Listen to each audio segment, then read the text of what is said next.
सब चीखने लगे और दरवाजे की तरफ भागे, मगर वो बंद हो चुका था। इन्होंने जोर लगाया मगर खल ना सका। वो दरवाजा पीटते रहे मगर ऊपर किसी ने नहीं सुना। बाहर तूफान और भी जोर पकड़ गया। बारिश खिड़कियों पर ऐसे बरस रही थी जैसे कोई गुस्से में अंदर घुसने की कोशिश कर रहा हो। इन्होंने बोर्ड की तरफ देखा।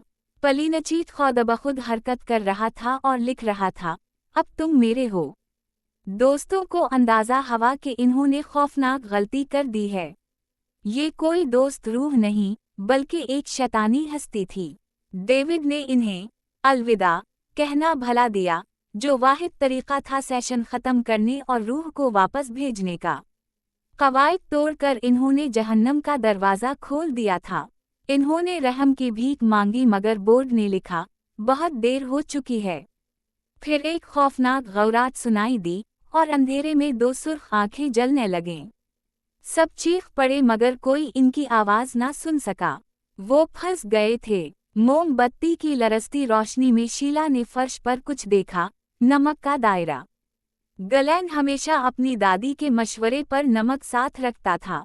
दादी की आवाज़ गलेन के जहन में गूंजी, नमक बुरी रूहों से बचाता है। कांपते हाथों से इन्होंने खुद को घेर कर नमक का दायरा बना लिया।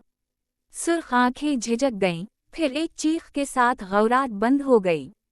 पलीनचीत दोबारा जोर जोर से हरकत करने लगा, जैसे नमक की रुकावट को तोड़ने की कोशिश कर रहा हो।